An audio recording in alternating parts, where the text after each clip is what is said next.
Hi everyone, thank you very much for joining us this evening for our workshop, You Can't Get a Degree from Google University, Critically Evaluating Internet Sources. We do have a few ground rules, basically just making sure that you're being respectful towards your hosts and your fellow participants. We really will not tolerate racist, homophobic, transphobic, sexist, or any other hateful remarks. Not that I think you will do that, but just we thought we'd say up front that this is a respectful environment for everybody, and everybody should feel safe in this presentation. And thank you again for joining us. So my name is Jennifer Rempel, and I'm the Information Literacy and Resource Access Librarian at Athabasca University Library. With me is Joanna Namath, the Instruction and Reference Librarian. Hi, everyone. And Cheryl and Regan from the Alice B. Donahue Library are also here as well, though we don't have slides for them, unfortunately. Sorry about that. Okay, so here is our agenda for the next 2 hours. We're going to begin with a brief introduction to this evening's topic, and then we'll go on to discussing the 7 criteria we will use for evaluating internet sources. We'll discuss each criteria with examples, and then provide you with some sources to look at based on each new criteria. We'll also take a 10-minute break partway through, so you'll have a chance to get a glass of water or whatever you need to do. And finally, we will conclude, and we'll leave time for questions at the end. All right, so let's begin with an introduction to our topic. We do first want to clarify that by internet sources, we are referring during this presentation specifically to items you can find for free online. So if you're a student, we are not talking about academic resources you find in a database. We're talking about free internet resources. The internet can be an excellent tool for carrying out research and for finding useful and reliable information. But the information you find online has to be treated with caution and looked at with a critical eye, as information found on the web is often unreliable. This is because information that's found online has not always, in fact usually not, has not been written by an expert in the subject, nor has it always been vetted through a traditional publishing or editing process. So anyone can kind of post anything if they like. This means that information found online can be very difficult to verify and trust. Now, this is especially true of controversial topics, as you all know, I'm sure, as the internet is unfortunately rife with disinformation, conspiratorialist websites, pseudoscience, and hate literature. So we do have another poll question for you. It's a bit more of a fun one. Our question is, what do you look for personally when trying to determine if a resource you have found online is reliable? So we do have a pod here, and thank you, Joanna, for posting that. So you can just type your answer in the chat in the center. You can see the pod there on the screen. So we'll give you maybe a minute or two just to think about if you're looking at a website online, if you're maybe looking at a social media post and you want to verify that, what do you do? How do you determine if a resource is reliable?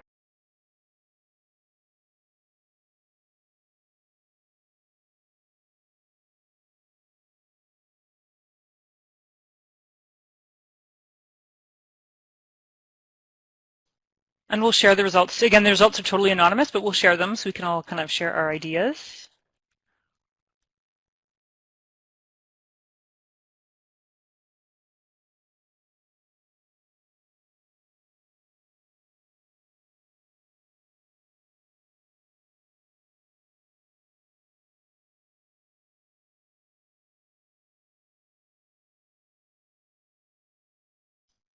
All right, lots of good answers so far. Yeah, URLs, sources, where does it come from? All very good answers, yeah. Is it well known? Great. Yeah, and we keep mention of Wikipedia there too. That's another story too. Okay, I'll give you maybe 10 more seconds to fill in your responses, and then we'll close the poll again.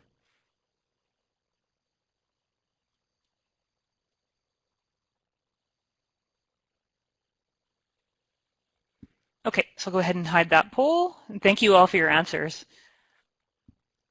So it's really interesting to see what criteria and what sort of steps you take to determine, to evaluate rather web-based sources.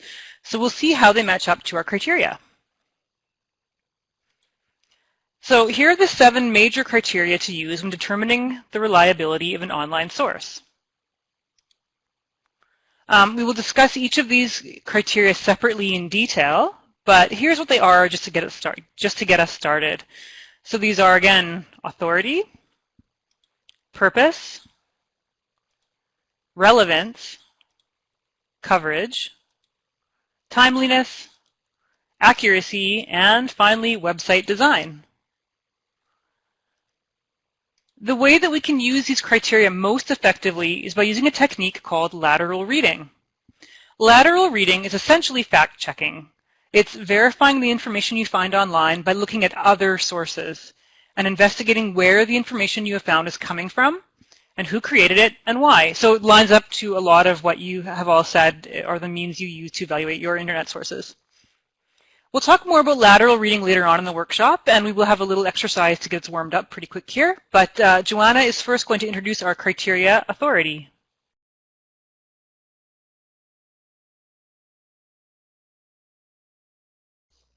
All right, thanks, Jen. So, what do we mean by authority? In the academic realm, authority is related to an author or creator's expertise and credibility in their discipline or field of study. Authority can be based on academic credentials, a person or organization's standing in their academic community, and their record of peer-reviewed publications. Peer-reviewed articles are academic articles published in scholarly, peer-reviewed journals. These articles are written for a group of experts or researchers in an academic discipline and have been rigorously reviewed by experts in the field before they are accepted for publication. They review for sound research methodology and reliable findings.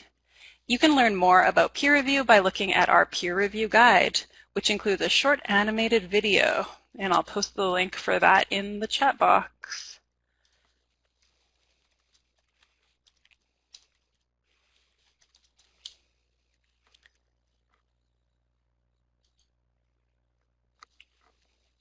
When it comes to authority of a website or internet resource, keep these questions in mind. Does the organization, author, or creator possess expertise in the field you are researching?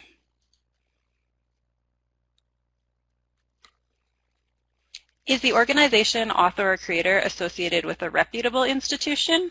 And yes, we've had a couple questions about the recording, but yes, it will be recorded, and probably early next week or later this week we'll post it on our YouTube channel. Jen can post the link for that in the chat box as well, so you know where that is, and it will be on our webinars page. We have a couple different pages we'll post the original YouTube recording on. And everyone's names will be hidden, so you're still private in that regard. Okay, on to question 3. Does the author provide contact information, biographical details, or credentials? Who is the publisher of the website? With whom or what institution is the website affiliated with? If any, a university, a company, a political group? So this first criteria has the most questions, so it's a good warm-up to get us all ready to be thinking. So we're going to get started with our first activity. We'll show you 2 examples we have found online, and we'll give you a few minutes to answer some questions about the authority of these sources. So here's an example of an online resource that was quite popular in April. You may have come across while doing research on what is safe to do during COVID. You can see that the article has been retracted, but let's back up a step and look at the authority of the research by answering the questions. We'll post it again down below. So Jen's going to post the link for that in the chat box. And here's our second option. You may have come across this interview while carrying out research on Black Lives Matter. Take a look at the website and see what you can find out about Robin Dangelo. Choose one of these 2 websites to investigate. So Jen's posted the mask research, and she's just going to post the video as well. Look at the website. You don't need to watch the video or read the article, and we're going to give you 5 minutes to read about the resources and try to answer the questions about authority. Then we'll go through each question, and you can let us know as we come up to each question what you found, because we're all going to find different things, right? So there's the questions again, and I'm just going to set my timer for 5 minutes. If you're confused or anything, you can also ask us questions in the chat box. Or if you find interesting things along the way, you can ask questions in the chat box or let.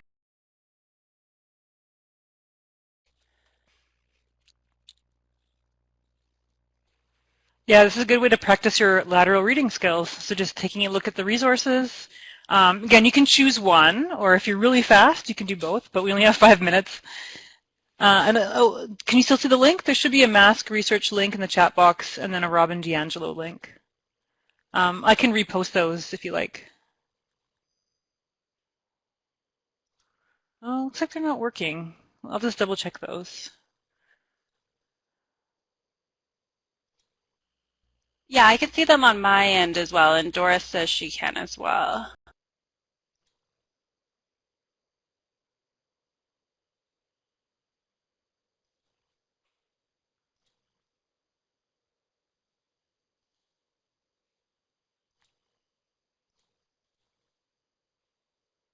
Yeah, I tested them out, so it looks like they are working. So you might have to just copy and paste from chat, unfortunately. It might depend on your internet connection or the way that Adobe is configured.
Oh, if you're on an iPad, yeah, that might make a difference. Yeah. I don't know how functional, unfortunately, Adobe Connect is on iPads, but hopefully we can resolve that.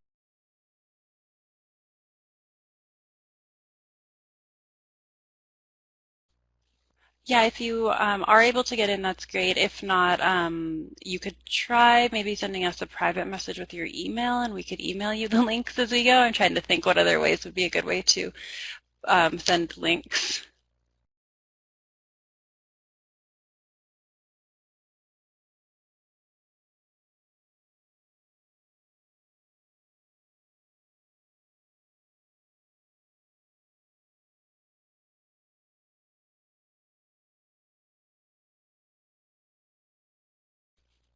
'We still got 2 minutes to go, so hopefully you're getting able to answer each of all of these questions.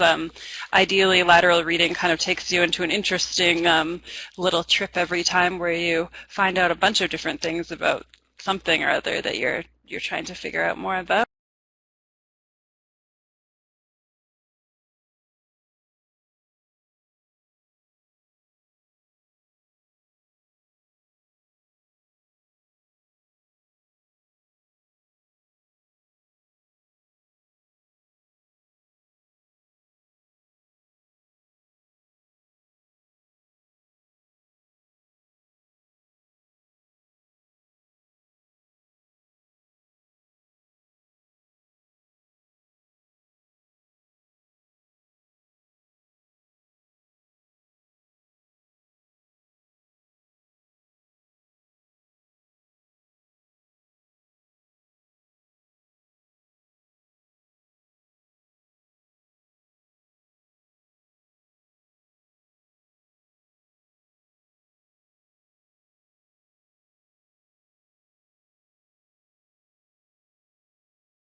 "30 seconds left, so start wrapping up what you're working on, and it's totally fine if you didn't answer all the questions too. We'll kind of go through and show you what we found, and you can also show us what you found, and we should all be finding different and interesting things. So.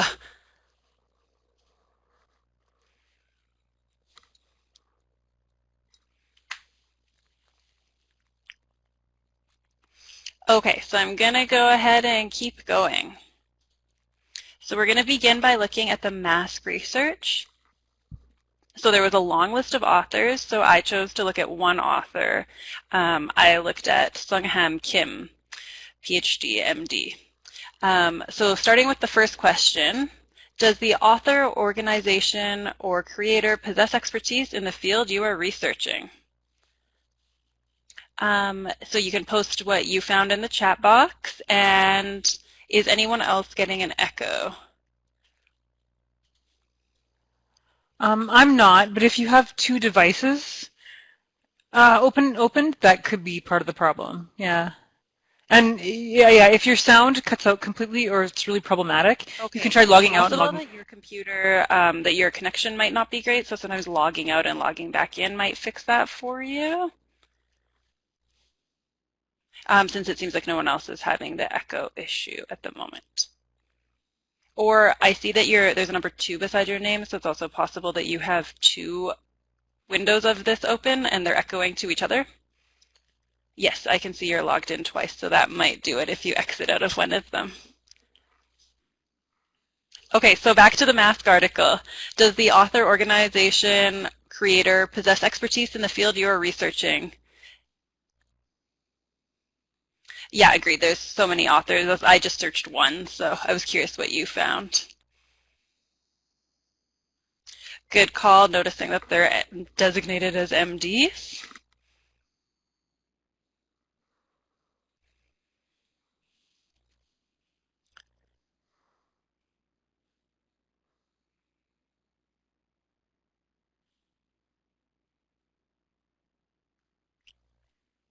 Yes, with scientific research, you'll find that there are often very many authors. Kim, and he looks to have a ton of publications, has a PhD from Seoul, and looks to work in the correct areas of research with common names like his. It's good to be extra careful that we're looking at the right person. It would be kind of a John Smith situation.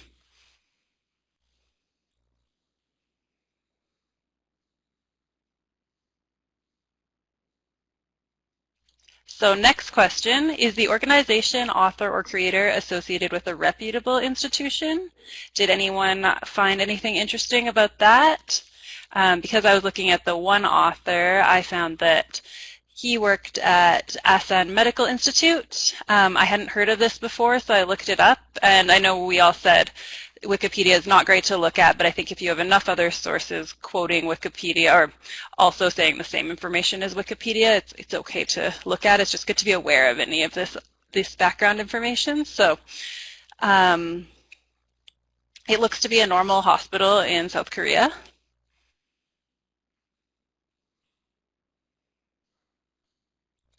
Okay, so next question. Does the author provide contact information, biographical details, or credentials? Let me know if you found anything about that. I'm also assuming some of you may have looked at the second link as well. Oh, good. So this other author was from University Hospital in South Korea. Interesting. Yeah, it seems to be mainly Korean, perhaps, research. So I found that Sunghan Kim did not provide contact information on the Asan page, but I'm not sure if this might be common with doctors because I can only imagine that you would get probably lots of calls from people just freaking out about different things with their own bodies. So perhaps it's more like it has to go through the university for that. Yes, and I actually looked up Annals of Medicine in the next part, so I'll get to that also. But that does answer this as well, so good work. So we will note, just because he has authority does not mean that all his research is for sure reliable. However, COVID has led to a lot of research being published without peer review, so that researchers can share their findings quickly and then they can all use that research to build on as everyone is working through their research. So, who is the publisher of the website? And yes, now we're at Annals of Internal Medicine, which looks to be a medical journal. And yes, it is published by American College of Physicians. They look to have a peer review process, and submitting papers seems to be quite rigorous.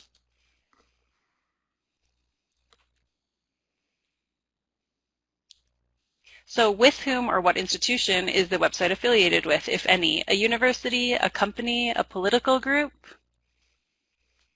So yes, it was created by the American College of Physicians. This sounds like a reputable institution, but let's see what we can find out. And yes, I see some of you are also saying you found this. So it seems to be less of a traditional college and more of a global community.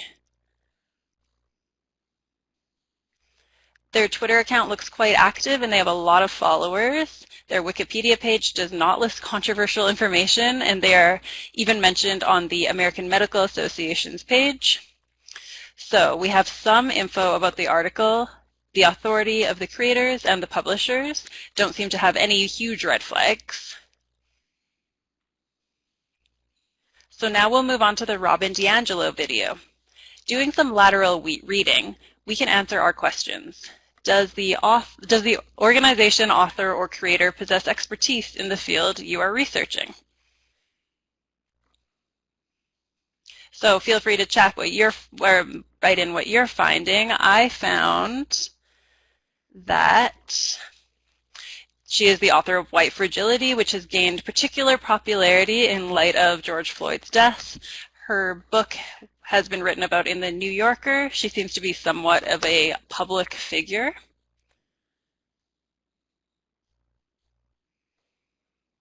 Our next question, is the organization, author, or creator associated with a reputable institution? So let me know what you found out there. I don't see anyone typing, so I'll show you. I found that it looks like she's mostly famous now, but has a position at the University of Washington and has had various other university faculty positions over the past decades.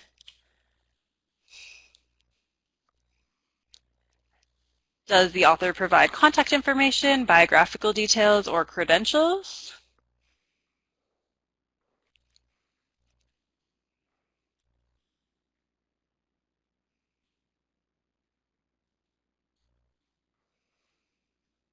So I found her email on the University of Washington profile page.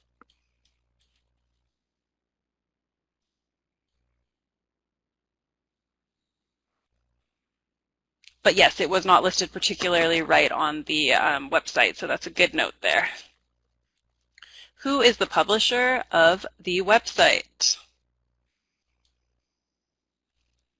The video was posted on Big Think, which appears to be a website started to challenge common sense assumptions and give people permission to think in new ways.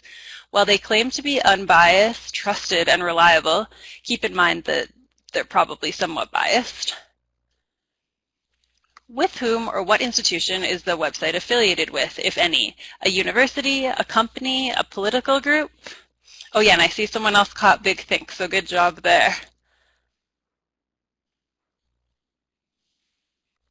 So quickly searching Big Think, you can see that they have a YouTube page where they discuss how they want to bring viewers big ideas. They have some scholars, but this is not associated with an academic institution.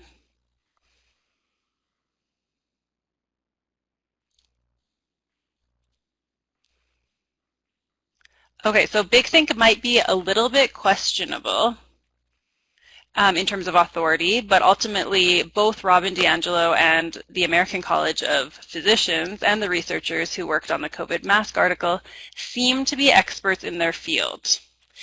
Reliability is one of our other criteria, so we'll go into that as we continue on. Keep in mind when thinking about authority that it can apply to a person or an organization, to a scientist or researcher, or to a group such as the American Medical Association.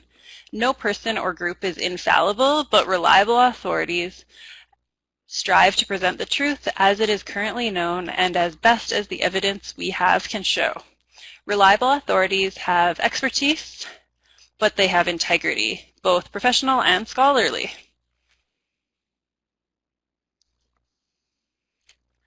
The question of authority also brings us to the question of purpose. So the purpose, of course, refers to why an information source was created in the first place.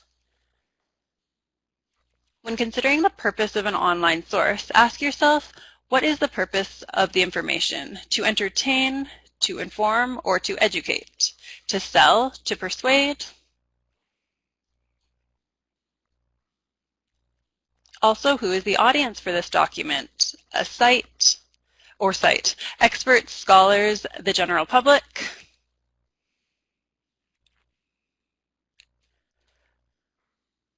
So for our next activity,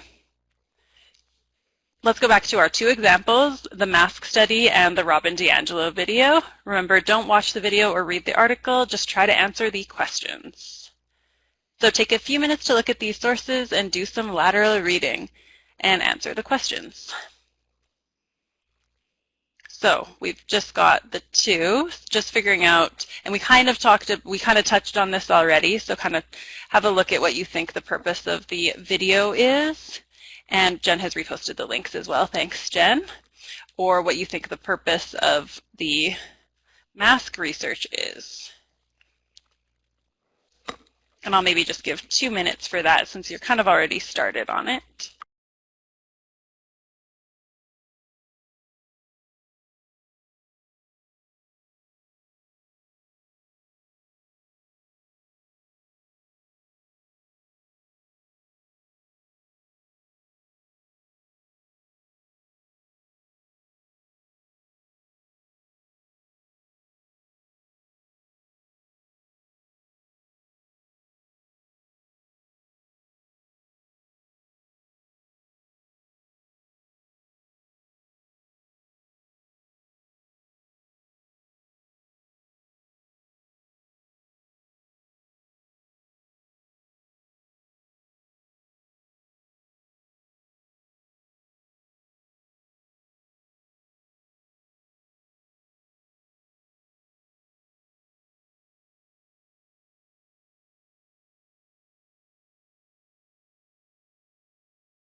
Okay, so hopefully you're finding some information about purpose. I can see a few people typing. I know sometimes it's just like an internet lag, so someone looks like they're typing for a really long time, but really it just takes a while for their message to be sent.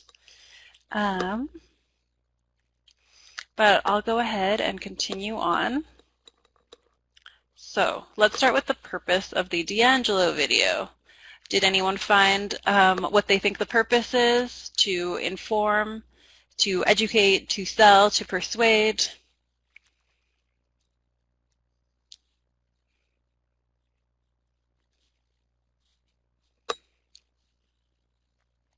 Great work, everyone. Of course, I know some of these seem easy, but it's kind of like just the idea of getting all of these thoughts flowing and just thinking about these types of questions. None of these will tell you if something's reliable on their own, but all of these together help to decide if something is reliable or not. So many of the websites that feature Robin Dangelo or her work are intended to educate, to share new information, or to spread knowledge. Surprisingly few links to buy her books, which I thought was important to note. Big Think's primary goal seems to be to share big ideas. They do have a lot of free videos for anyone to watch, and they do ask people to subscribe to their channel, which is free. Big Think Edge is a paid subscription that they do not overly push. It is not super expensive, so it's good to keep this in mind, though, that they do sell these things. Even TED Talks sell merchandise. So what did you find for the mask article? Did anyone figure out a purpose for that?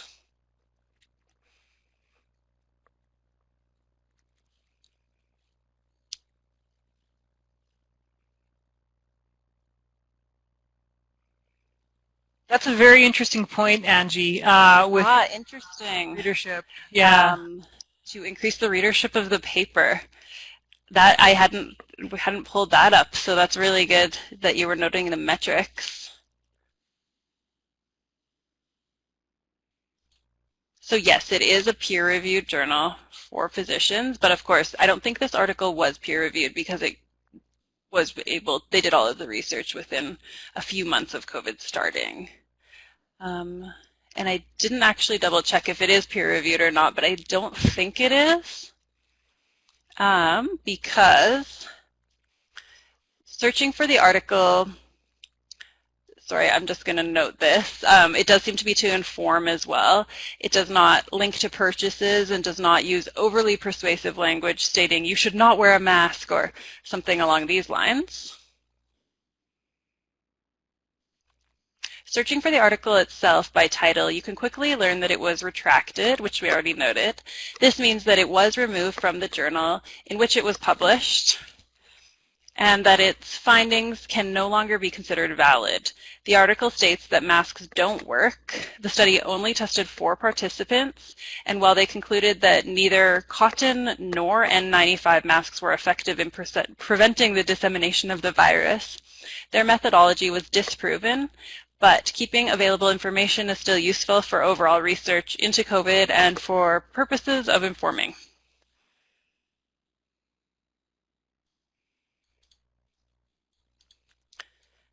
Yeah, absolutely. I think it did seem like just kind of that rush to publish quickly. But it was quite influential when it was published. People were like, oh, we don't need to wear masks in grocery stores and stuff. Let's save those for the doctors.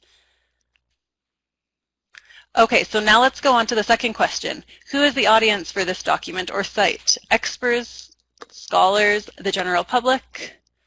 We'll start with the Dangelo video. What did you find?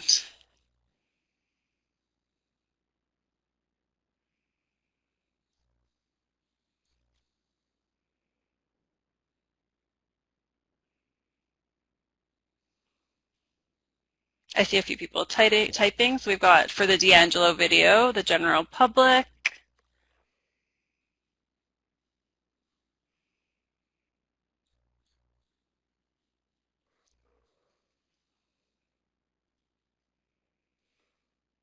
Which I would agree with, yes. I would say it's intended for a general audience rather than an audience of scholars or experts. This is meant to explain more about racism to those who might not understand the underlying facts. The mask article, however, did anyone have ideas about that?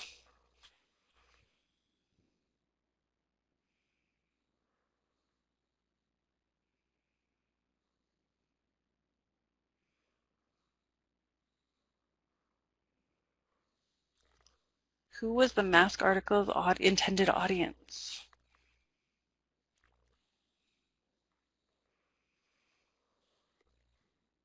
Okay, so we kind of figured it was targeted at a scholarly audience, but the purpose of the mask article is to inform and to spread research findings quickly without peer review. And as we said, it's now retracted. The article was spread widely over social media and news outlets. And here's the retraction statement.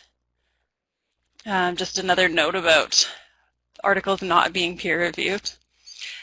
Yes, it does seem to be for kind of a medical research audience rather than a public audience, just because it is medical jargon and more for research purposes than for the public to know when to wear masks or not. So resources that are intended for a general audience can be considered reliable and authoritative. However, this means that the audience must be extra vigilant in determining the purpose of the resource and the weight of authority that they should grant to the author or creator. Also consult with your course tutor or instructor about what kinds of sources are appropriate for your assignment or research. And if you find extreme outliers, be wary and don't rely too heavily on any one source. In general, many organizations that provide information online sell merchandise or have some type of profit motive. This does not equate to unreliability, but it's a factor to consider. After all, academic publishers who provide access to scholarly materials and high-quality, peer-reviewed research articles and data also make a profit off of selling their access to their material. The profit motive should be weighed in balance against the educational purpose of the resource, its purpose beyond selling a product. So now Jen is going to help us consider the relevance of an internet source to your research topic. Great, thank you, Joanna. I just want to make sure everyone can hear me. So I'll double check. Can you hear me? Good, okay, I was a bit worried there because I had some trouble with my sound halfway through that, so confirming. Okay, all right, great. Sorry? Oh, it sounds like most people can. So, Joanna, it could be that because you're in the session as well, you're not able to hear me, so that might be what's going on. But it sounds like most of the audience can. So I'll continue on, and hopefully we can figure out what's going on with Joanna's sound. But yes, thank you, Joanna. Relevance is fairly self-explanatory. So what this basically means, of course, is when you're looking at an internet resource, you need to ask yourself whether or not the information it is conveying is actually relevant or related to your research, to your assignment, or to a topic you might just be investigating. This can be a challenge, again, as web searches typically or often garner millions of results. So when deciding whether or not a resource is relevant to your research, consider these questions. Does it contain information that addresses my research question? Again, a lot of questions here, but I've got to think about these things. Why is this resource appearing in my search results list? Are the keywords I'm using in my search generating relevant results? If not, how might I improve my search strategy? So for this example, I'm kind of going to just guide you through a search that I've done, and then we will have a couple of poll questions as we go. So I want to write a paper about how Black slavery is depicted in popular culture. At this stage of my research, I haven't yet decided on a specific medium, be that TV, film, literature, etc. But what I'm looking for, to start out with, is a few interesting articles that might help guide my research in a more specific direction. So here's an example of a Google search I've done. I've done a search for Black history of slavery and pop culture. So kind of a bunch of words there, just seeing what I find. So I'm going to share a few of my top results, and you can vote on whether or not you think they're relevant to my research topic. So remember, right now I'm just looking for articles that might give me ideas that will direct the course of my research and will give me ideas about what to look for next. So this is my top result, and this is from the New York Times Magazine, and I'll share a link to this in the chat box, or Joanna will do this for me. Thank you, Joanna. Great. So yeah, this is one of my top results, actually my very top result. So take a minute to scan the article if you want to go follow the link, and then we'll have a little poll here that I will share. So again, what I'm interested in looking for is how slavery is depicted in popular culture. So my question is, if you're looking at this resource and you found this in your results, would you find it highly relevant, somewhat relevant, or not at all relevant? Maybe I'll move this down so you can see the screen. And I think I will share the results too, just so we can kind of get a sense of what, and again, kind of no right or wrong answer. Well, I mean, there's better answers, but we'll share the answers too. And we'll just give you a minute or two to look at that.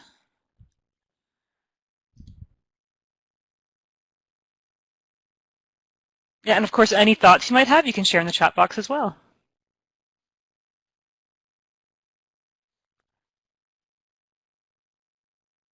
So I'll give you maybe another 10 seconds, just because we have a couple more examples to go through too.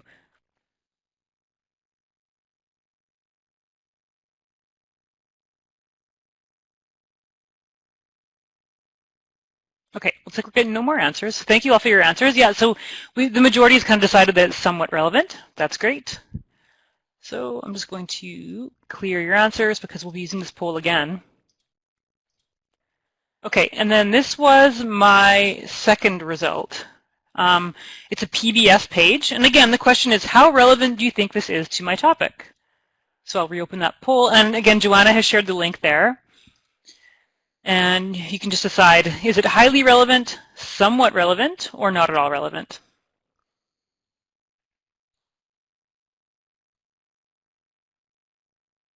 So I'll give you about a minute.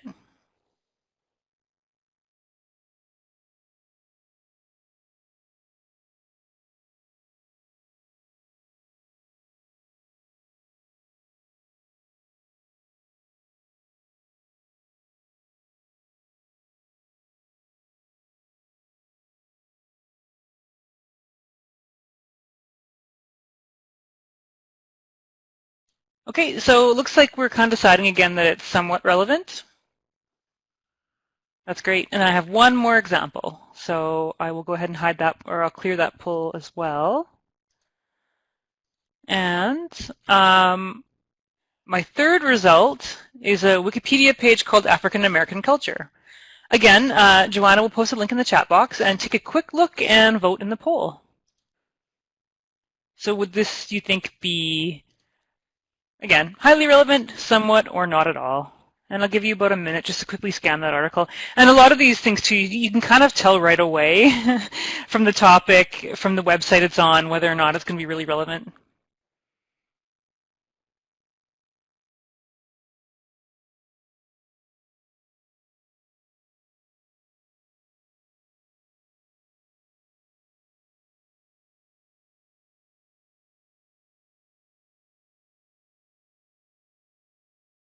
And I think this is a good example of how relevance is kind of fluid, because it's sort of like when you're doing research, any background information you can find can inform the way your search goes and can inform your research. But again, if you're doing a very, very specific topic, it can be a challenge.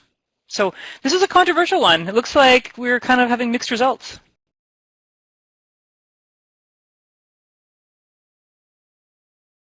So some of you think it's highly relevant, and we're actually pretty split between highly, somewhat, and not at all. And again, that's where it's kind of tricky because, again, relevance can be kind of fluid.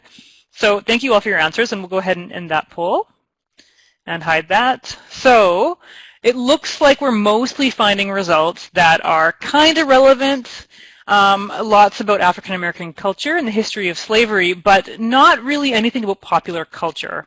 So again, these results are okay, but not great. And yes, and thank you, Angie. Yeah, it does say, you have said that they can lead to other areas of study. That's exactly right. So relevance can be kind of fluid, but again, any kind of background information you can get is great. But again, when you're doing in-depth research, you want to make sure you're getting pretty relevant results. So this kind of leads me to my second and third question. So why is this resource appearing, or why are these resources appearing in my search results list?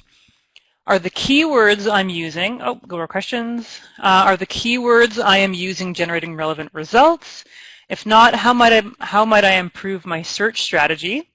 And what can I do to get better results? So this is the search I did. You can see the results, kind of relevant, not really getting that pulp culture aspect either. So what can I do to get better results? One thing you can do, this is a really good tip that a lot of people don't know about, is you can reduce the incidence of irrelevant web results by keeping phrases linked as single terms by adding quotation marks, and by coming up with more specific search terms. For example, I could do a search instead for, if I did a search for black slavery without quotation marks, Google will automatically place an and in between the words. So it will find either word anywhere in a document. Or same with popular culture. If I search for just popular culture with no quotation marks, it will look for popular or culture anywhere in a web page, which is why you get millions and millions of results, right? So you can keep multi-word search terms linked with quotation marks. So this will look for articles that have these words next to each other. So this keeps these items linked. It also can help to use more formal language and to avoid slang terms and abbreviations rather. So I'm going to search for black slavery, popular culture, and depictions, and we'll see what I get. So first of all, this has reduced my results quite a lot. I've made my search terms more specific, and adding those quotation marks has been a huge help. As you can see, I've gone from over 68 million results to 42,000. Now, 42,000 results is still quite a lot, but that said, it's way more than 68 million, and they might be more relevant. So we'll look at my top results here. So these are my top results. Now, these actually seem to be pretty relevant. They include articles from online magazines and news articles. They include articles from, academic articles as well. May or may not be available, but they are in my results list, right? Theses and dissertations and other reviews. But in my opinion, these results are still not really ideal. Many are not specifically about popular culture, although a lot of them are, and many of them are more than 5 years old. That you'll find it particularly in terms of peer review literature. Peer review literature can take a while to be written and published, so you can, maybe some of these results are a bit older. You see from 2006. I believe this one is from the mid-2000s. I don't remember though. Sorry about that. They do give me some ideas about types of popular culture I might investigate, and they also provide specific examples of TV shows and films. So I can use these resources to generate ideas and to help me narrow the focus of my searches. And once I do this, I can come up with more specific keywords to describe my topic. So to conclude, relevance, of course, refers to how useful or related a resource is to your research topic. You can use those quotation marks and can add specific terms to your searches to generate the most relevant results. It is even more helpful to use keywords that are as specific as possible. And coverage and relevance are pretty closely related. So coverage refers to the scope of information presented in a website or other information source. That is, how broad or narrow is the information presented in the item. So again, more questions, and we're always thinking about these things. When looking at the coverage of a source, think about these questions. What is the scope of coverage of the topic? So does this source provide a general overview of the topic, or is it a narrow look at a very specific aspect of a topic? And I'll show you some examples later on, but if you can think about our search results, we had African American culture as a result, which is hugely broad, right? That's covering a huge, huge topic when we're looking at popular culture depictions of a particular moment of history, right? So very, very broad. You also want to think about, again, how broad or narrow the focus of your research is. Maybe you want to write about African American culture in general instead, right? So that could be useful. And does this resource that I found accurately reflect this focus? And it could help to think about if the author acknowledges what is included and what is missing, and are other points of view perhaps considered as well. So we do have another polling activity. So in our last search that we did, we looked for items about the way in which Black slavery is portrayed in popular culture. That represents a pretty broad topic, so I may want to narrow the scope of my research to specifically cover a segment of popular culture or a specific pop cultural product. And the great thing about coming up with a focus topic is that you can revisit your original search terms to see if they're still useful. In this case, I've given it some thought, and I decided that I want to write my paper about literature. Popular culture is interesting, but what you might find, again, with the peer review process might be a little bit less information out there, especially if you're looking at a modern television series, right? So I thought about it, and I would rather write about literature. So this is my narrowed topic. So I've chosen to write my paper about the role of literature in the abolition of slavery. So what I've done here is I've changed my search terms a little bit to popular culture, abolition of slavery, and literature. But again, let's look closely at some of my very top results. And some of you might guess where we're going already with this, but it's all right. Okay, so this is one of my top results. In this example, this is a bit too broad in scope. So again, this article is from the Library of Congress, a very reliable site, but it's about the relationship between America and Great Britain and the battle to abolish slavery. So this is far too broad in coverage, though it might actually be very useful for my background information. Again, any information you find is usually pretty good because you can use it to inform, like, oh, now I know about the history of this, and so this helps to inform where I'm going with my research, but it might be a bit too much information. This example here about Uncle Tom's Cabin is a little bit too narrow So what this page is about it's about the role of a single novel in the abolition movement. So again, this might come in handy for my paper, as this is a very important novel in the abolition movement, and you'd be remiss not to know about it if you're writing about this topic. But I still want to find more items that are slightly broader in coverage in addition to this. So again, this is pretty specific, but still very, very relevant and useful. So with my results being as they are, I do want to revise my search further. So it's currently popular culture in quotation marks, abolition of slavery in quotation marks, and literature. So how might you revise this search to get better results? Here are 4 possibilities, and we'll have you choose which one you think is best. And we'll give you, we'll put up a poll about this as well. So would you A, remove the term abolition of slavery and search for popular culture literature? Would you B, remove popular culture and search for abolition of slavery literature? C, would you go with popular culture, abolition of slavery, literature, novels? Or D, just use slavery literature? So I will post the poll up here, and you can vote on which one you think is the best.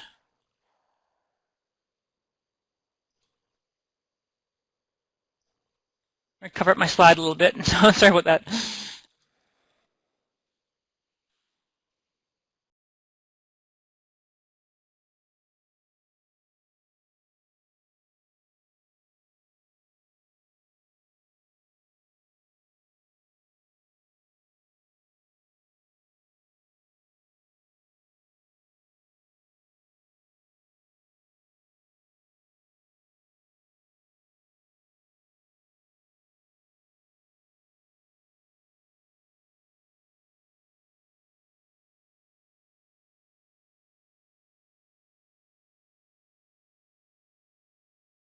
Okay, it looks like everyone's close to having been voted, so maybe I'll give you another 10 seconds, and we can discuss the results.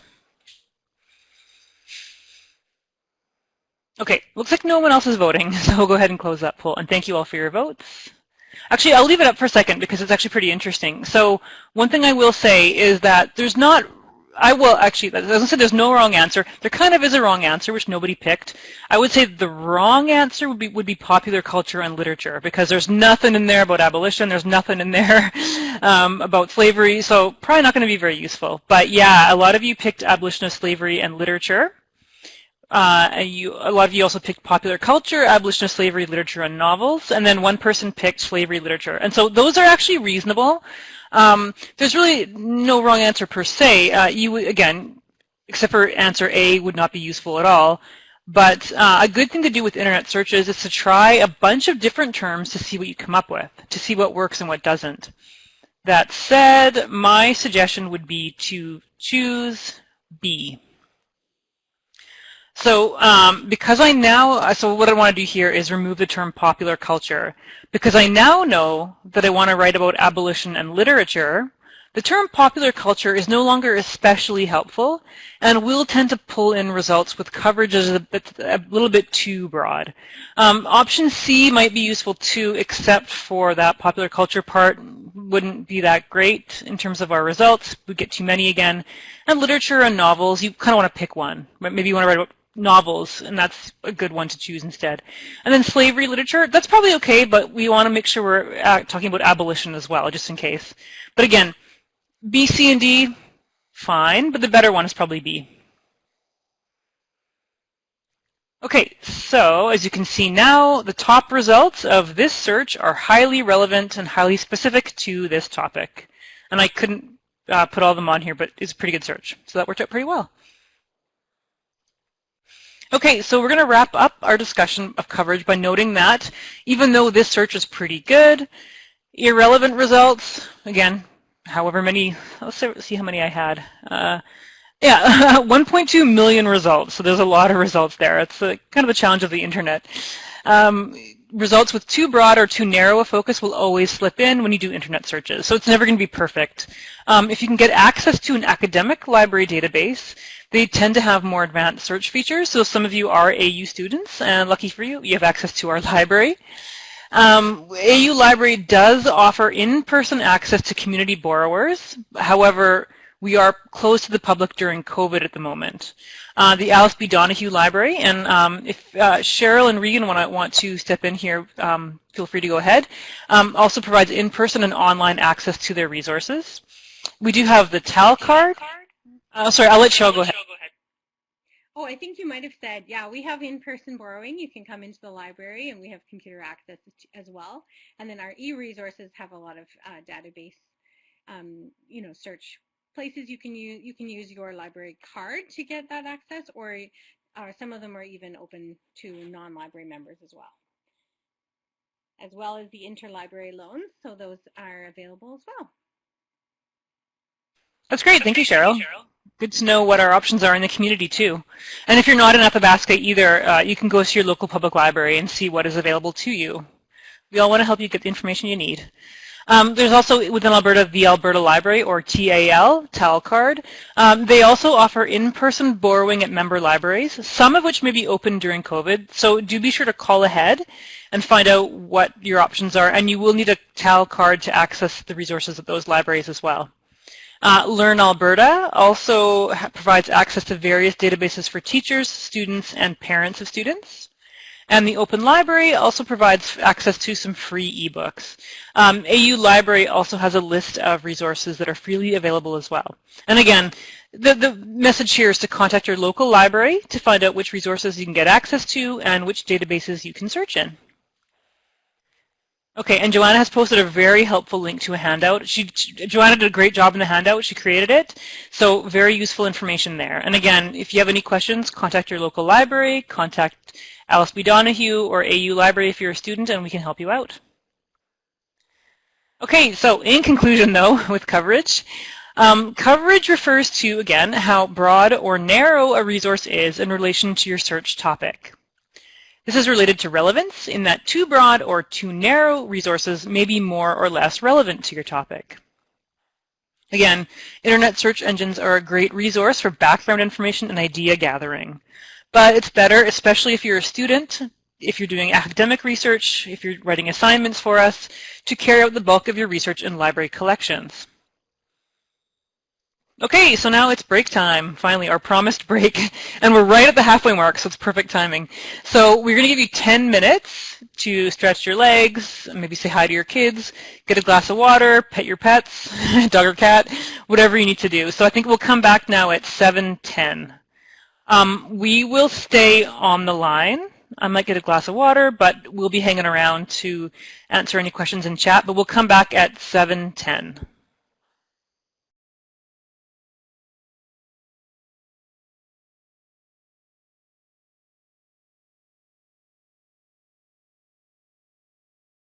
Sure. Whatever you need. Tea, wine, water. It's all good. And actually, I'm going to step away really quickly, but we'll be back in 2 minutes.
All right, so hopefully we're wrapping up our break.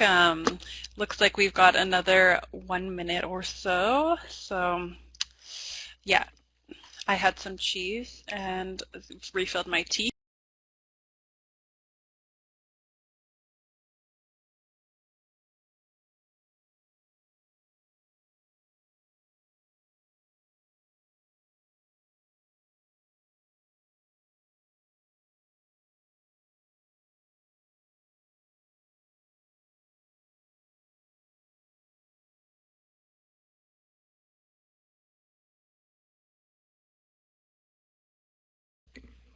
Okay, and it looks like we're back up and ready to go. I hope everyone is back.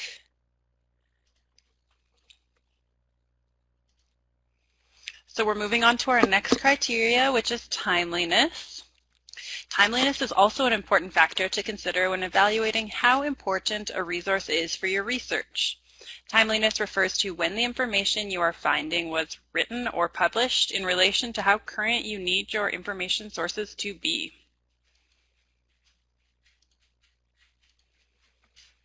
When evaluating sources for timeliness, ask yourself, when was this page last revised or updated? Does it contain lots of broken links? What is the publication date of the information source? For your specific topic, is the information dated? Do you need current or historical information, or both? One of the advantages of using the internet for your research is that web pages and resources can be updated or altered quickly and easily, meaning that it's possible for content creators to share information that is very up to date. For example, it's possible to get up-to-the-minute updates on a natural disaster, a political scandal, COVID cases, or, in this case, election results. But the internet is also littered with out-of-date information from websites that the owners have abandoned and that are no longer updated. This process, by which the links cease to function on websites, is known as link rot. Link rot is a good indicator of the currency of a website and how often a website is updated. Generally speaking, the more broken links a website contains, the less up-to-date it is. The timeliness of a web resource can be related to its accuracy. The accuracy of a resource refers to how correct it is. Timeliness and accuracy can be difficult to navigate. Conducting academic research, writing up the results, and having articles peer-reviewed and published is a lengthy process, which can take months, even years to complete. The timeliness of a web page, that is, how up-to-date a web page is, may be very important when it comes to carrying out academic research. Depending on your field of study or the particular assignment you're working on, you may need to provide the most current material possible. Depending on your topic, the timeliness of a web resource might be more crucial than it is for a search about ancient Greece or other historical topics. If you're looking for, say, a company's current stock prices, you will want to find a web page where you can view stock price fluctuations in real time, as well as the most accurate and up-to-date data that is available to you online. For example, this site from the World Health Organization provides daily updates on COVID numbers. If you're researching the best ways to stop the spread of coronavirus, you will of course want to use the most accurate data currently available, which will also be the most timely. So for your research, you will want to consult academic research as it relates to current data and government health recommendations. We have a list of COVID-specific research on different medical databases. And I'm just going to post a link for that in the chat box if you want to have a look. These will probably be available temporarily, but for now the information is being freely shared. Some of these articles will be open access and others you can get by interlibrary loan.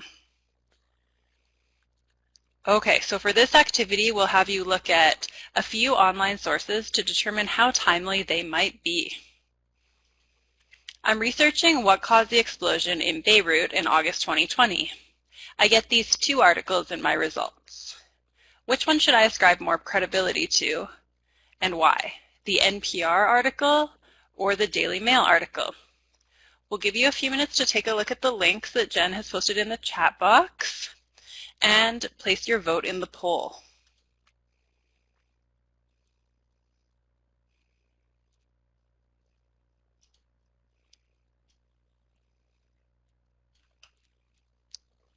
Okay, so I'll give you a minute to have a look at that.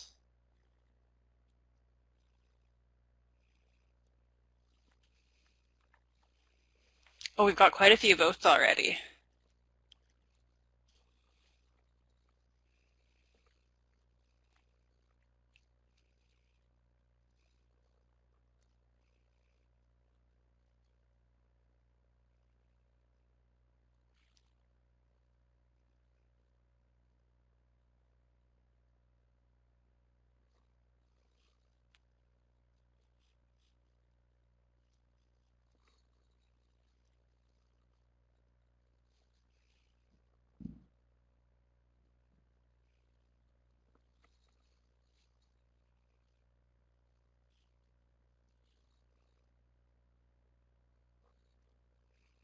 Okay, just 10 more seconds to cast your poll, your vote.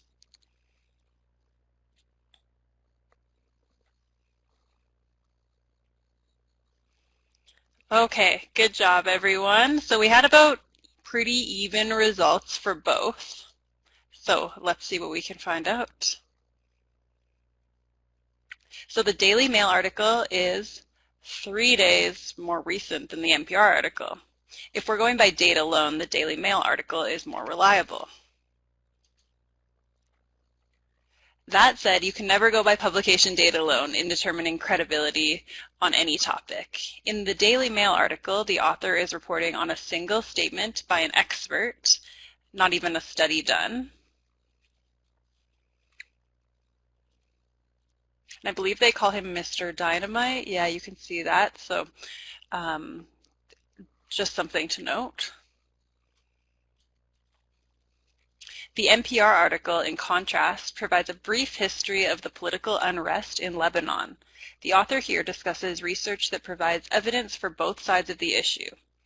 The Daily Mail article is more recent and so can provide a more up-to-date view of the topic. Taking into account coverage and relevance, the NPR piece also provides a more in-depth consideration of the topic than does the Daily Mail article, so is more credible for these reasons as well.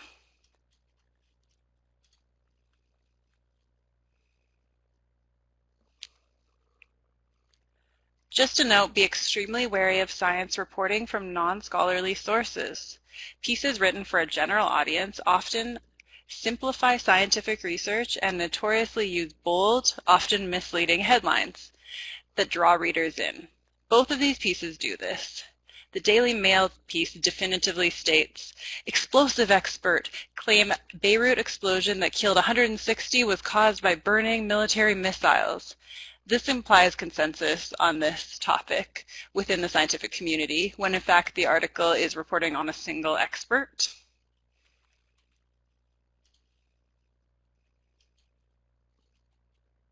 The NPR headline is only slightly better. While it is true that it looks like an accident, deciding that this is a sign of collapse of a country is perhaps a little bit far. Simplistic clickbait headlines are especially dangerous in social media-driven culture, in which people often do not actually read the articles attached to the headlines, thereby missing out on the nuanced discussion the article may contain. If you can try to go back to primary documents, to research papers that can provide peer review, or at least scholarly evidence for the topic. Another challenge with the popular reporting of scientific research is that newspapers and magazines usually do not cite their sources or make it easy for readers to track these down. These resources are often behind a paywall if you can find them online. This is, again, where our libraries come in, as we can help you find the original source or research on this area. So here I did a subject search for ammonia nitrate detonation using our Discover search tool, and the most recent article I found is entitled "The Mechanism of the Spontaneous Detonation of Ammonia Nitrate in Reactive Grounds. It was published in 2018 in the scholarly journal, the Journal of Environmental Chemical Engineering. This provides background context on the chemical reaction that reportedly caused the explosion.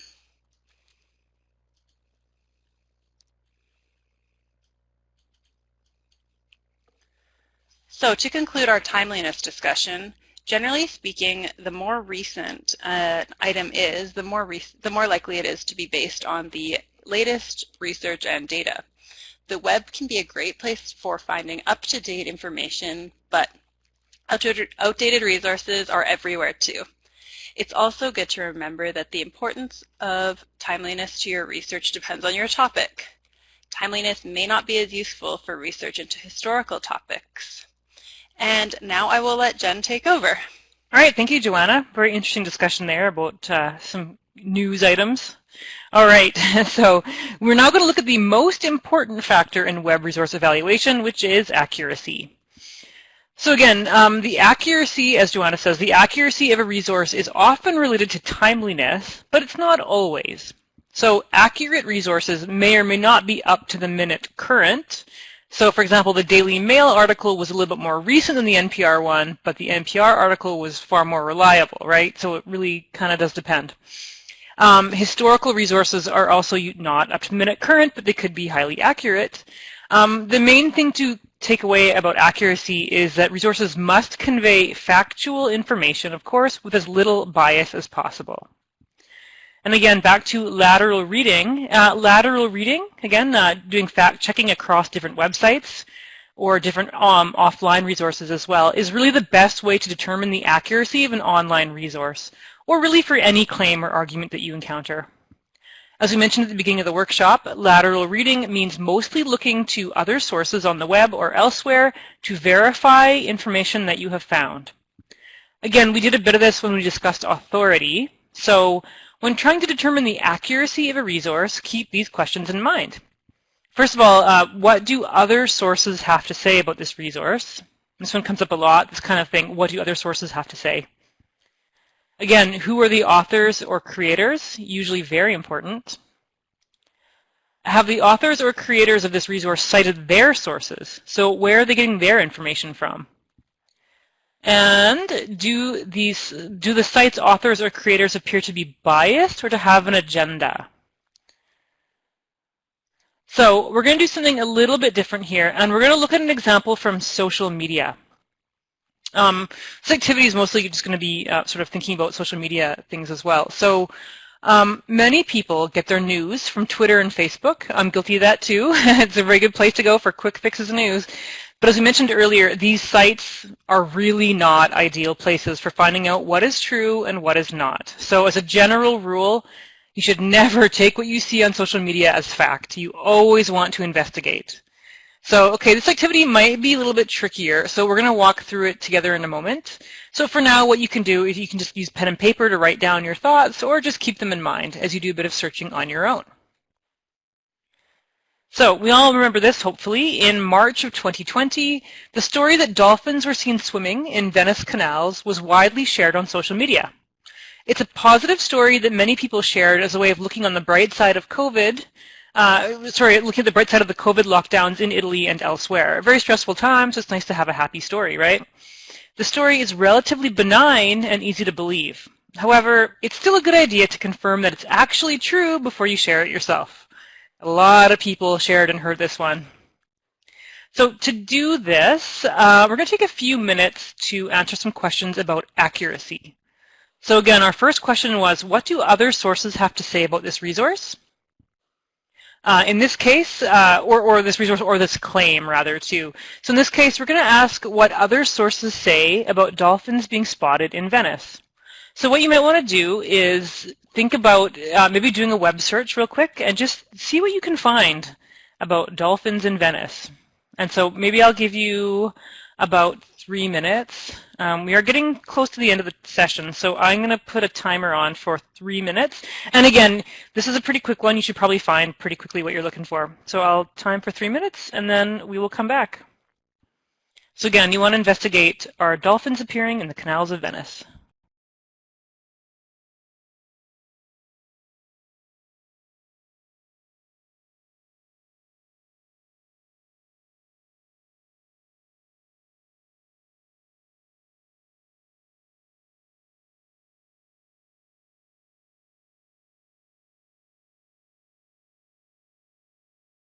Oh, I see somebody's already beaten us to the punch a little bit. Yes, you are. So yeah, anything you can find, it's all good. We're just trying to determine the accuracy of this social media claim.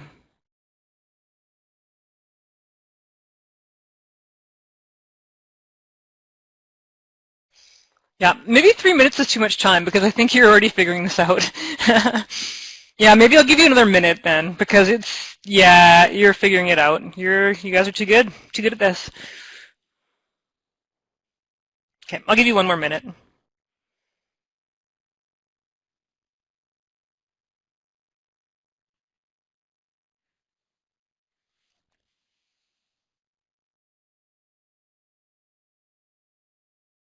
Yeah, good point. National Geographic, Snopes. I've got fake animal news.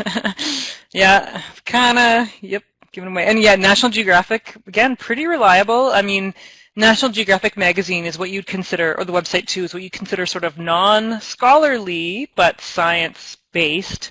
So they don't do peer review, but they're actually usually pretty careful about what they post.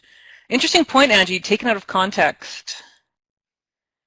Yeah, and some clues about images here. Yep. Good point, Brianne. Yes, you've done a lot of good research. Everyone's done a really good job here. So we'll continue on then. Looks like you kind of figured it out. So, okay. So, what other sources are saying? I've done a Google search myself on Dolphins Venice, and there's a global news article again that Brianne found as well. It comes up. So the headline reads that dolphins have returned to Italy's coast. Well, in the body of the article, it posts Twitter accounts claiming that dolphins are showing up too. And what's weird about this is they kind of uncritically include these tweets, right? They don't really provide context for them. So it tends to give the reader the impression that dolphins are in fact appearing in Venice's canals. A few other resources that you may have found also question the reliability of the social media reports. So on the right-hand side, there's that Euronews article. What it's showing here is very interesting. It's actually showing that the dolphins are pictured in Sardinia on the coast of Italy and not in Venice itself. In the article on the left, you get National Geographic there as well, right? Some of you found that. That's excellent.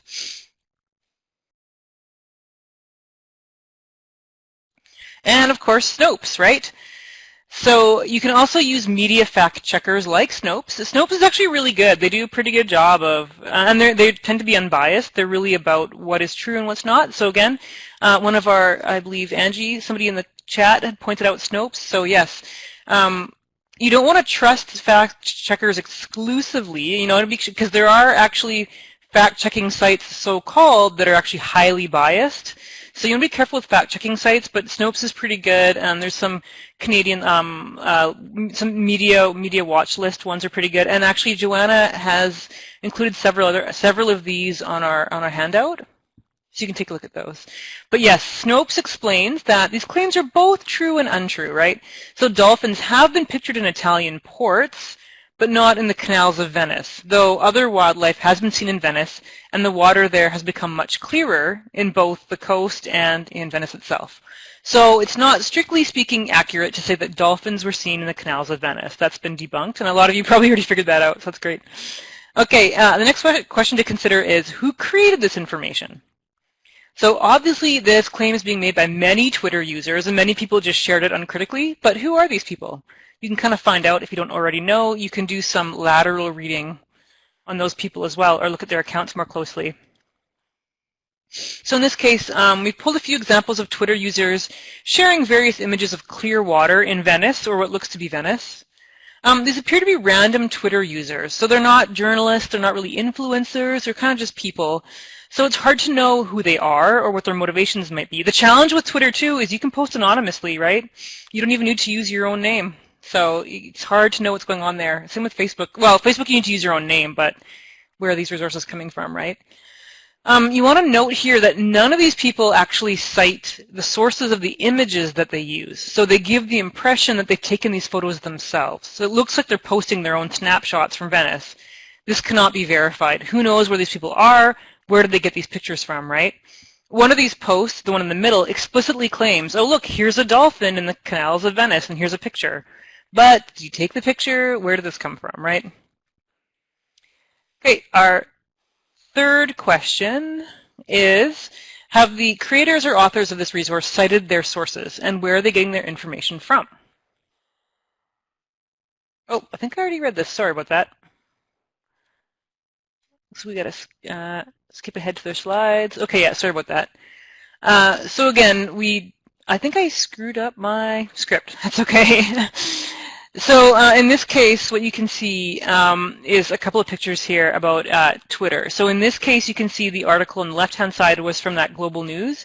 And again, it's showing you, they're kind of posting this uncritically, right? They're just kind of showing you a bunch of pictures they've taken from Twitter, no context, saying, oh, look, this is great. And they do mention here, they claim to be from where the pictures were taken. It's not uncommon. Are people going to read that, though, right? What you'll often see is people just posting this uncritically. So in this case, too, if you look at the one on the right-hand side, there's a couple of images here. Again, that same dolphin picture. So it says here, Getty and Twitter. Who's the Twitter user who took it? We don't know. Is it that same person who claims to be in Venice? On the left-hand side here, this Getty image, it's not super useful because, again, it's from Getty. It's a stock photo. So what's this really about, right? It's showing clear water. It's showing a dolphin, but very, very taken out of context. So this is where images can be very useful for you in terms of verifying what you're seeing. So what you can do to track down images is called a reverse image search. So this can be very useful if you want to find more information about an online image. You can use these searches to see where an image came from, where else it appears, and you can sometimes see if it was altered. So like this is kind of a silly example, but it's a good one to show you how reverse image search works. So this article was on my Twitter feed, and if you're not familiar with The Onion, which I hope you are, it's pretty funny, you might think this image and story are real. But you can investigate images using a reverse image search. So basically, there's a couple of sources you can use. If you just do a Google search, if you do reverse image search in your search engine, a couple of things will come up, and one of them is TinEye. TinEye is pretty good. You have a few options there, but I like this one. To use it, what you do is you just hover your mouse over the image you want to search. Right-click and select Copy Image Address. Then, in your separate window, you can post the link in this search engine, and what it'll do is it'll search for the picture for you. So in the results from TinEye, what I can see is where this image originally came from. Getty images again, they're pretty popular, and you can see that it's been altered. So clearly it's the exact same picture. They just added some funny cat ears and a lollipop. So it's kind of humorous, but it's a good way to check and see what's going on. Okay, and you can also click on it. So I've gone into Getty from TinEye, and I can see exactly where this image was from. So you can see clearly it's from a couple of years ago. Okay, so back to dolphins in the Venice canals. As you can see, we did a reverse search on this and found that this image of Venice, which is included in so many of the articles and so many of the tweets, is also from Getty, right? It's a stock image, and it is from March 18th, 2020, but it does not show dolphins, and it does not include any information about dolphins in the caption. So this really does not prove or disprove the dolphin claim. It's just a very common image that people like to use in these articles. Seems to back up the idea that dolphins might be there because the water does look pretty clear. Okay, so going on though, our fourth question is, do this site's authors or creators appear to be biased or to have an agenda? So, this one, in this case, is a little bit hard to answer. I think some people, yeah, Sophia, you mentioned in your chat, like, false hope. I kind of think that's what's going on here, right? So, in this case, the agenda or bias is rather benign. I mean, it seems the motivation behind, there's a Class FM article that we looked at, too, and the tweets that were posted were meant to give people hope and to share a pro-environmental message. So this bias might not seem to be that negative, but given how quickly many people believed in and shared this story, they perhaps were doing so because they wanted it to be true, right? And not necessarily because it was true. So it may have confirmed their idea that human activity is destructive to the planet, or that COVID might be beneficial in some way. It's kind of a silver lining, right? People were looking for hopeful stories at that time. So while this bias or belief may not be especially controversial, it is good to think about when considering the accuracy of the claim. So I feel like as soon as you start letting in false information, you kind of let other things slide, so it's good to just be accurate. And again, it's kind of, feels like a bit of a buzzkill, but this story is in fact not true, and it's better to, you know, be accurate, especially when you're sharing things on Facebook and social media. Okay, so here's a note about bias too. Everybody has biases to a certain degree, right? Biases don't necessarily make a source unreliable if they are sharing accurate, verifiable information. So most organizations and virtually all people may be biased in one way or another.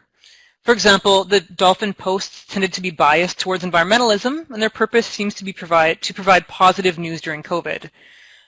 Bias does not make a claim invalid if it is based on facts, though. In the Dolphin example, bias may have led to a half-truth.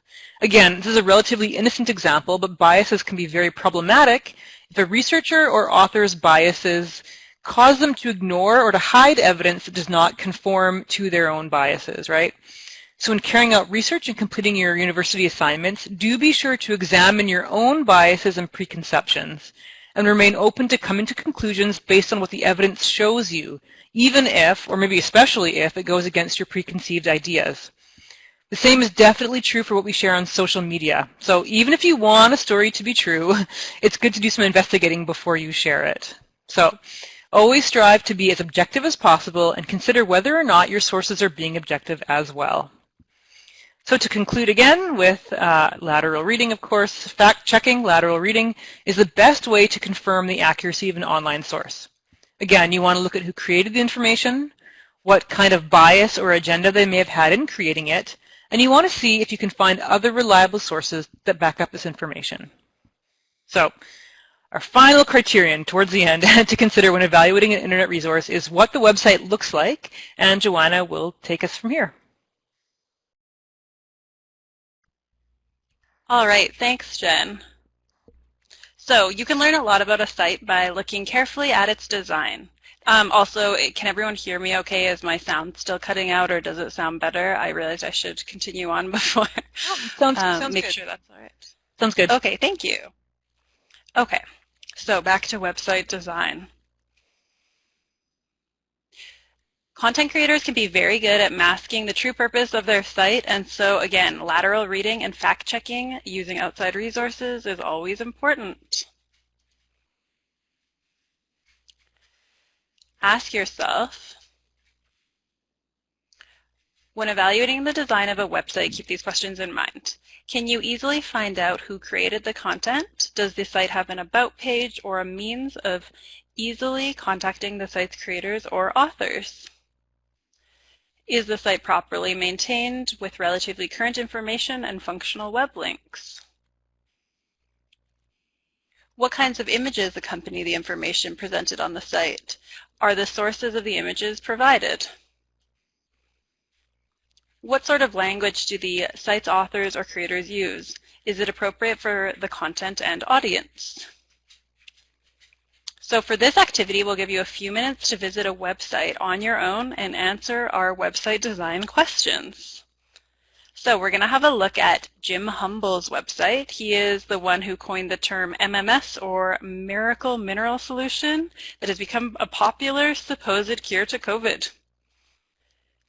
Jen's going to post the link for that in the chat box. So this is the solution Trump references in his questions about cures to COVID on his C-SPAN discussion that quickly went viral on April 24th. So here are those questions again, and we'll give you a few minutes to go through them and see what you can find out.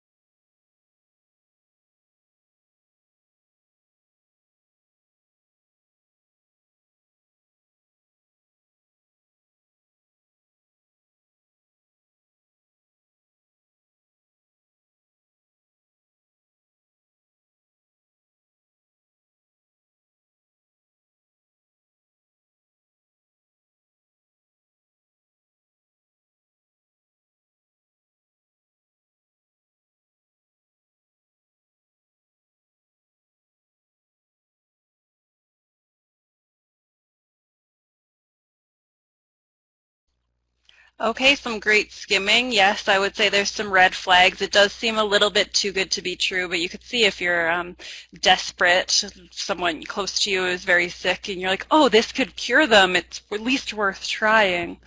Yeah, it sounds very appealing.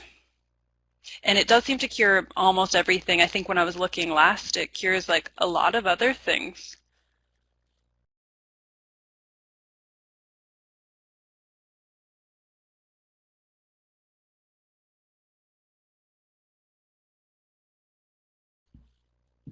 Yes, great job with the disclaimer. Yeah, and if you look, we'll get into this later on, but there's some other FDA things about them.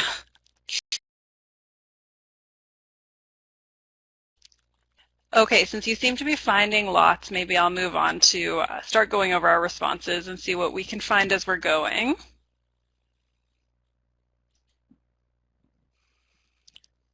So, question 1 was, can you easily find out who created this content? Does the site have an about page or a means of easily contacting the site's authors or creators? And yes, we've got someone who has noted that he has no credentials. He does actually have credentials, but no experience in medicine. I think I get onto that on another slide, but I believe it's in geology.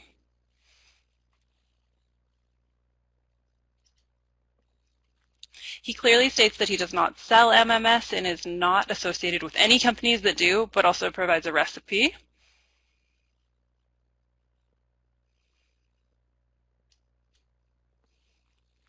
They recommend checking the FAQ page and testimonials before contacting him, and his contact information is just an email address to the domain name.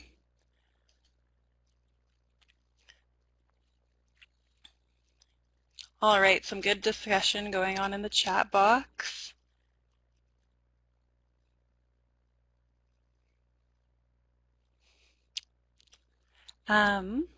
So let's take a look at the second question, which is the site properly maintained with relatively current information and functional links? And we've already got one answer saying that a lot of the history has not been updated since 2014, which maybe sounds recent, but when you think about it, it was 6 years ago. A lot has changed in 6 years. In the site's testimonials, you can see that there are some testimonials from as recently as a month, as this month. And I think I actually updated this in August, but there were newer ones since then, but those are other people posting testimonials. Yeah, and someone has already figured out that there's some religion going on involved as well. The linked interview with researcher Andrew Kalker gives a good explanation in layman's terms as to how COVID is supposedly cured from chlorine dioxide. He goes on to talk about how chemistry is not his area of expertise, and he's actually interested in frequencies and emotional trauma. Also notice the language here, 100% cure rate. Extreme language is often used to prove or argue for unproven supposed medical cures. No treatment has a 100% cure rate, but it can be appealing when you're desperate, as I said. If this was truly if this was true, every scientist would be all over it. Wow, everyone's getting very good at lateral reading. We've got Genesis 2 Church already mentioned. Great. So the linked article even has up-to-date links explaining why a video has been removed. So what kinds of images accompany the information presented on the site? Are there sources for the images? This one isn't too relevant for this one because there's actually very few images, and they seem to actually be made by Jim Humble himself.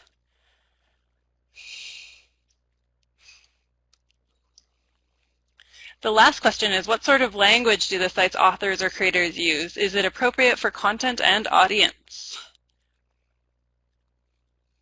Yes, aerospace industry. I knew that it was something odd, and I was thinking something in the geology field, but yeah, very good finds. Seems interesting that he thinks he can cure every disease with something he found. That has nothing to do with his research area or expertise. So we've already noted the 100% cure rate. In addition, in a 2016 blog post, Jim Humble responds to negative press on a program with Mark Grennan by stating, if it was poison, would he be drinking it? Have you ever priced out a hotel conference room these days? Both kind of unprofessional things to say. He also responds to a Yale doctor's allegation that MMS might be a scam by stating, do your own real research in the medical literature. He goes on to agree that MMS would also bleach clothing.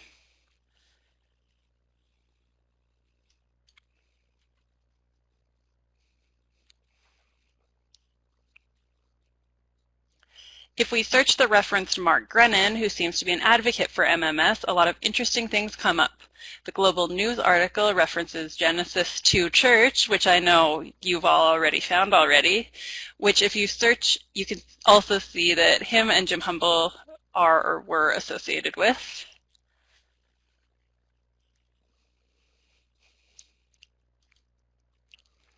Genesis 2 looks like a church of some sort. The image on the left I got earlier in the year, but it seems like the site is now permanently closed due to the U.S. Department of Justice.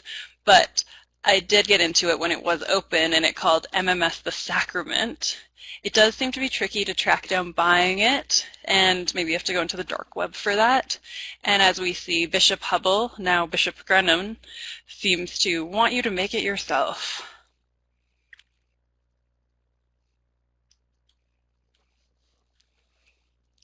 There's also strange conspiracies like this, that Red Cross is hiding cures.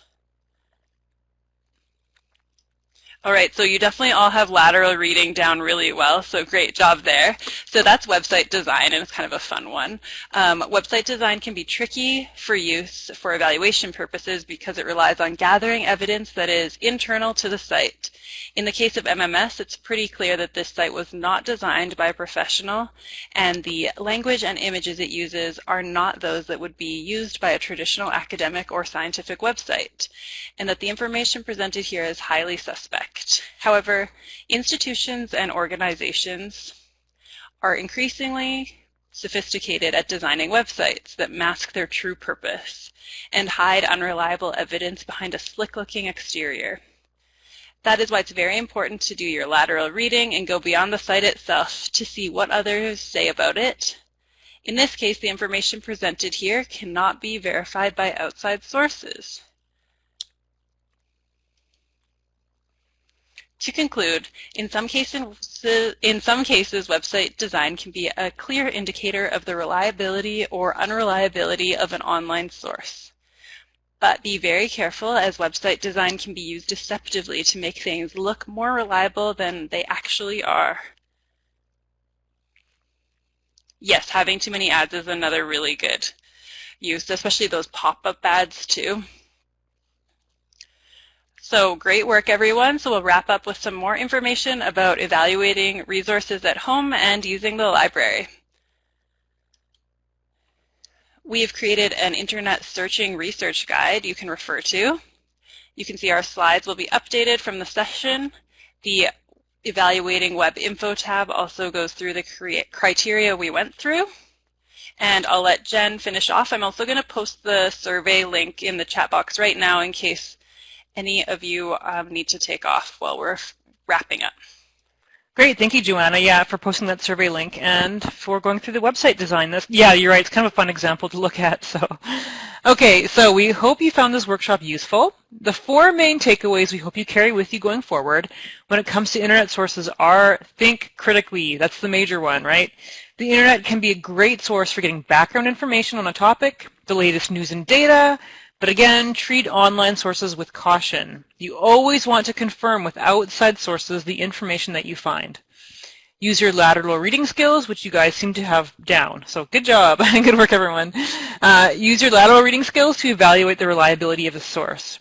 You also want to make sure when you're carrying out research for course assignments, particularly if you happen to be a student, to use the library, right? This is the best place by far to find reliable, credible, peer-reviewed information that is appropriate for university-level research. And for your own research too, librarians here at Alice B. Donahue can help you out, and you can also get help from your local public library as well, right? We're here to help you. Finally, always ask for help when you need it. If in doubt about a source, you can ask a library staff member as well. If you're a student, you can ask your instructor, and you can turn to the public library that's closest to you, or if you're in Athabasca, the Alice B. Donahue Library, for help with your research and for just finding general information. Okay, so you can check if you happen to be a student, or actually I believe these are open to the public as well. You can check AU Library's Frequently Asked Questions page to find answers to your basic questions about library services. And again, under library webinars, also this is open to the public. You can find a schedule of our upcoming webinars, as well as pre-recorded webinars, past webinars on a variety of topics. You can also follow us on Facebook and Twitter, and our links are here, Facebook and Twitter. Right there for the latest news and updates, and we also post a lot of fun stuff. So please follow us, Facebook and Twitter. Anybody in the public can do that. You don't have to be a student. You don't have to be a staff member. You can go ahead and do that. Same with our webinars too. We do all kinds of topics. We do Google Scholar, we do Wikipedia, we do organizing for your research, all kinds of stuff. So if you want to check out our library webinar schedule, you can do that there, and also Facebook and Twitter will have that information too. And again, for our students and community borrowers, we do want to remind you that the library is open. Librarians and staff are here to help you. We do operate on business hours. That's Monday to Friday, 8:30 a.m. to 4:30 p.m. Mountain Time. So you can fill out a request form or email us. Do note that we're not taking phone calls at the moment. So virtually all of us, well, not all of us, most of us are working from home, so we can't really answer the phone right now. That's going to change soon, but for the moment, if you leave us a voicemail, we will respond by email. And you can find our contact information, again, on our Contact Us page on the library homes page. And now Cheryl is going to take over and tell us where you can find more information about Alice B. Donahue's library resources and services.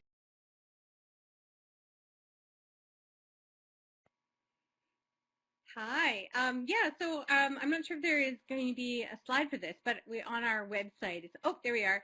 Yeah, our e-resources. And so you can go right to our website and you'll see that there is quite a few e-resources available. And like I said before, that some of them are available. You need to have, a library card, but a lot of them are available just to the general public as well. And if you need a library card, come in and see us, and we'll help you with that. Yeah, and so we have some computers on site that you can come and use for some of your research. We also have wireless access just even from the street, which is free. So even if you're not coming in, if you're avoiding public spaces, you can access that as well. Yeah, anything to add, Regan? Oh, Regan put our link in the chat as well. We have some programs that are happening at the library, which we've just started our story time in-person pre-registration on Fridays at 10:30, but we also have it on Facebook Live as well at 9:30 on Friday mornings. And we're so glad to partner with you guys. You did such a great job. Thank you so much, Jen and Joanna, for your presentation today. Oh, thank you, Cheryl and Regan. Thank you for answering it. Thank you for working with us, too. It's really nice to have you here. So thank you. Okay, and so just to wrap up finally, we do have a Google Doc handout for the session with some important links you might want to revisit. So we have an Internet Resources worksheet if you're interested, and we have some resources about community borrowing, fact-checking, all that kind of stuff. So Joanna will post that in the chat box as well. And again, thank you very much for your participation tonight and for your attendance. We now have time for some questions or for discussion if you have any. So again, please type your questions or comments in the chat box and we'll answer them as best we can. And again, the survey that Joanna posted, if you can carry that survey out, that would be very, very helpful for us. Again, we do want to know what we've done right, what we can improve upon, if you're interested in future sessions, if you want more from the library and Alice B. Donahue Library as well, that's good to know. So thank you all, and I'll leave the chat box open for you. I'm glad you found it helpful. Thank you. I hope you enjoyed it. 2 hours can be a bit long, but I find this one goes by really quickly because I find it quite enjoyable to do, and I hope you found it good to participate in. And again, thank you, Cheryl, and thank you, Reagan. Really appreciate you being here with us. Yeah, we've tried to cut it down to be shorter, but just having those 7 criteria, it's hard to do that while still also getting to do lots of examples and lateral reading, and you seem to all really get lateral reading by the end, so great.